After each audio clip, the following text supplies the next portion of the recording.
Dr. Brothers, I just want to follow up and have the attorneys answer real clearly this issue, because I do think there's confusion around this issue. You mentioned that how could the contract extend with, I guess, the custodial group beyond the date of the merger if it was entered into between Memphis City Schools and that unit. That's right, it's a good question. But here's what I've heard and I interpret it differently. So I need it for the record. The new school system after the merger will neither be Memphis City Schools nor Shelby County Schools as it is now. As it is now.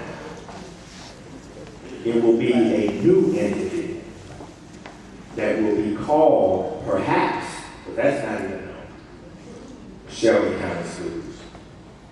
Could be called Metro Memphis Public Schools. But that's for the board and for other forces to decide. So I want to be real clear here. So any contract entered into with either existing school system, with any individual, or with any entity, will be invalid after the date of the merger. Would you agree with that? Yes? Okay. That is not understood. So Shelby County Schools, Memphis City Schools, will not exist post the merger. It will be a new school system. Well, that's what I understand. So I just need to know what it will be and explain it, because it's similar to the Shelby County School Board. And I just need to know so that we can continue to make recommendations to this board.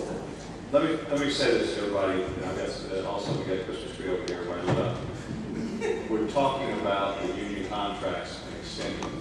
They brought it up? And that's what we're talking about, and that's what we're voting on. So I'm going to ask the general counsel to address this. I didn't have any more lights on, so if anybody wants to debate what Dr. Cash said, we can do that at another time. But let's get their answer on this, because it's a legal question, and he's a doctor, not a lawyer. So we're going to ask the lawyers to give us their view on this, and then move on. In short, Commissioners, the board opined on contracts and essentially said that contracts that the Memphis City Schools that entered into were still valid, and obviously Shelby County Schools, as the successor entity, their contracts were still valid as well. But I think that the large issue on the collective bargaining, but I don't want it to get lost in the discussion, there is no legal obligation to enter the contract. It was Ms. Lewis, you correct in terms of the board feels it's good policy, the moral obligation. That's the board's right. But I would not be concerned as the board about having to be hamstrung by collective bargaining agreements that extended past the merger date, because the board made a decision not to recognize that there's legal authority to take that position. Ms. Figger? Well, I don't have anything further to add on that, but I guess I do think that it's just time to clear the air about the whole issue of what the surviving entity is. And the fact of the matter is that there were two ways to do a combination, if you will, of school districts. And one of those was to follow a merger path. The Memphis City School Board chose not to follow that path, and instead chose to follow the transfer of administration path, which by law means that the City of Memphis school system administration, at the conclusion of this, whatever you want to call it, is transferred to the Shelby County school system. This is not the case where there is not a surviving entity. The surviving entity is the Shelby County Board of Education. And the Shelby County Board of Education, as it stands today, is comprised of the Shelby County school system. Now, the fact of the matter is that it is very misunderstood, but I have heard Reverend Whalen on many occasions talk about how he at least understands that this is a transfer of administration, and I've heard many other people talk about that too. So there were two ways of doing it. The path not chosen was the one that would have required a referendum, which would have included all the voters in Shelby County. That was not selected. And in fact, the only one that was selected was a transfer of administration to Shelby County. Mr. Caldwell and Ms. Kimbrough, so I'm going to call you out of order. You're going to speak on the contracts, or you're going to speak on something else? I will leave Ms. Speakman has addressed my issue.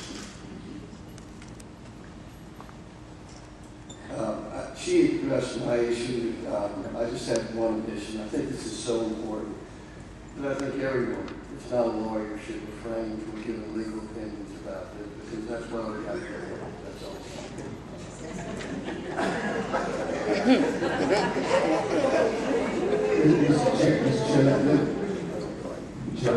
Doctor.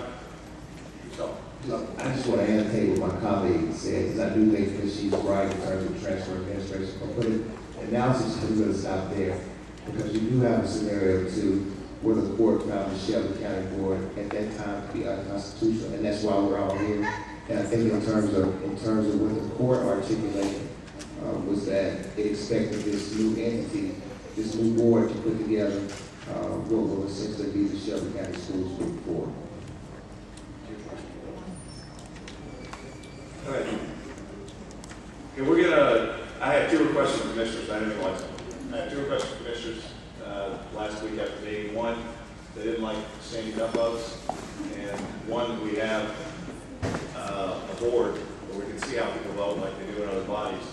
And so we're going to do a split approach. Some votes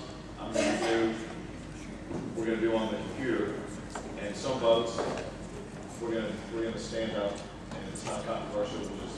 We'll stand up. We'll do a roll call vote.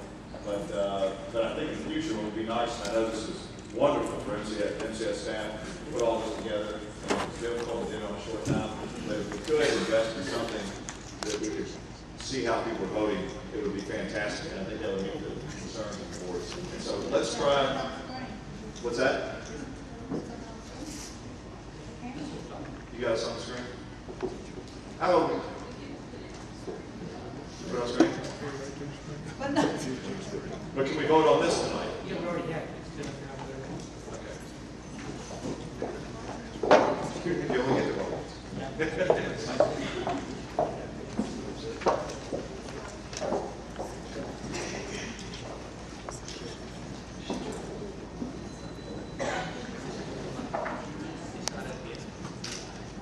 You have the, Does anybody have it up?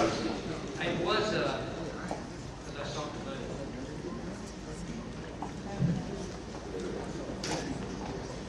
There it is.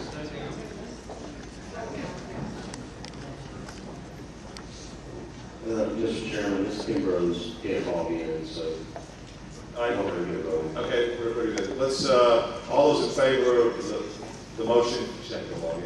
And we'll get it on the next one. Please stand if you're in favor of the motion. Item number 16.